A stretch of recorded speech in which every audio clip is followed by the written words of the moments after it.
En el siguiente ejercicio se representa una caja de 8 kilogramos que se desliza sobre una superficie horizontal, lo hace con velocidad constante y esa superficie horizontal tiene cierto valor de coeficiente de fricción. Es estirada por medio de una fuerza horizontal de 24 newton.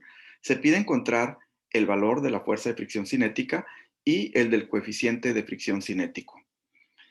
Primeramente, se debe de analizar cuál es el estado de movimiento en cada uno de los ejes para determinar si la sumatoria de fuerzas es igual a cero o es igual a m por a, masa por aceleración. Será igual a masa por aceleración cuando se mueva con aceleración o cuando existe una fuerza más grande que otra en ese eje o cuando así se declare en la redacción del ejercicio. Por otra parte, será igual a cero si permanece en reposo con velocidad cero, es decir, cuando está en equilibrio estático. Y también será igual a cero cuando se mueva con velocidad constante, es decir, cuando se encuentre en equilibrio dinámico. ¿Cuál es el estado de movimiento en cada uno de los ejes para esta caja? ¿Y cuál sería el resultado de la sumatoria de las fuerzas en cada uno de ellos? Efectivamente, en el eje X la sumatoria de fuerzas en X va a ser igual a cero, debido a que se encuentra moviendo con velocidad constante, es decir, en equilibrio dinámico.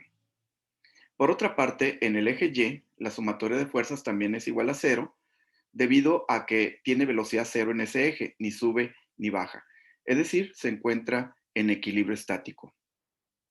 El siguiente paso consiste en determinar cuáles fuerzas actúan sobre el objeto y cuál es la dirección de cada una de ellas. Pensando en 5 posibilidades, tales como peso, normal, fricción, tensión y fuerza F, ¿cuáles fuerzas están presentes en cada eje y cuál es su dirección? Efectivamente, en el eje vertical tenemos el peso, que es una fuerza que siempre está presente en todas las condiciones, apunta hacia el eje Y negativo. Tenemos que la caja se apoya en una superficie. Debido a eso aparece una fuerza de reacción llamada fuerza normal. La fuerza normal siempre va a formar 90 grados con respecto a la superficie. En lo que se refiere al eje X tenemos la fuerza F, que fue declarada fuerza horizontal de 24 newton, y en dirección contraria al movimiento tenemos la fricción cinética. Recordemos que la fricción cinética siempre tiene dirección a 180 grados con respecto al movimiento y siempre va a ser paralela a la superficie. Nos quedaría el diagrama de cuerpo libre como se muestra en la figura inferior. Dos fuerzas en el eje X y dos fuerzas en el eje Y, cada una de ellas compensándose en su eje respectivo, de tal manera que al combinarlas o sumarlas, la suma de ellas me daría cero. El siguiente paso sí, consiste en definir las ecuaciones en cada uno de los ejes. Iniciamos con el eje X, pensando en que en el eje X lo que apunte para la derecha es positivo y lo que apunte para la izquierda es negativo, y por otra parte en el eje Y lo que apunte para arriba será positivo y lo que apunte para abajo será negativo. En lo que respecta al eje X, ¿cómo quedaría la ecuación? Efectivamente, sería fuerza F positiva porque va hacia la derecha, le sumamos la fuerza de fricción cinética negativa porque va a la izquierda, es decir, fuerza F menos fricción cinética igual a cero, es decir, la fuerza F tiene el mismo valor que la fricción cinética, pero aquí podemos ir más adelante porque tenemos el dato, el valor de la fuerza F, entonces podemos decir que si la fuerza F, la que se dirige a la derecha es de 24 newton, la fricción cinética también será de 24 newton.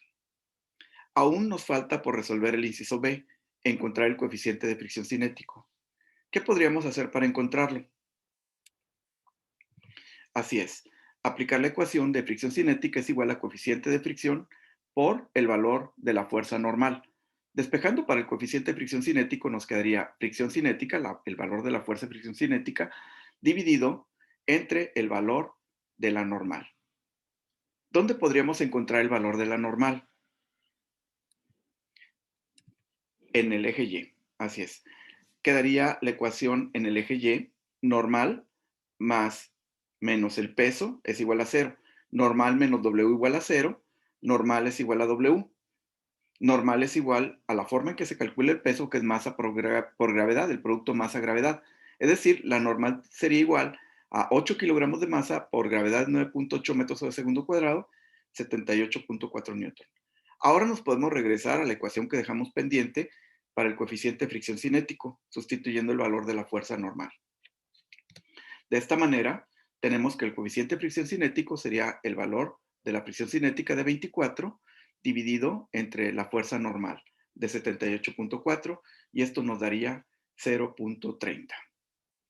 Recapitulando lo que hicimos, primero, establecer la sumatoria de fuerzas, si es igual a cero o es m por a, para cada uno de los ejes. Posteriormente, definir qué fuerzas y la dirección están actuando en cada uno de los ejes. Posteriormente, después de obtener el diagrama de cuerpo libre, desarrollar las ecuaciones, tanto en el eje X como en el eje Y. Desarrollamos la del eje X, encontramos el valor de la fricción, pero necesitábamos el valor de la normal para poder encontrar el coeficiente. El valor de la normal lo encontramos en el eje Y para esa misma masa. Sustituimos valores y nos dio el valor del coeficiente de fricción cinético.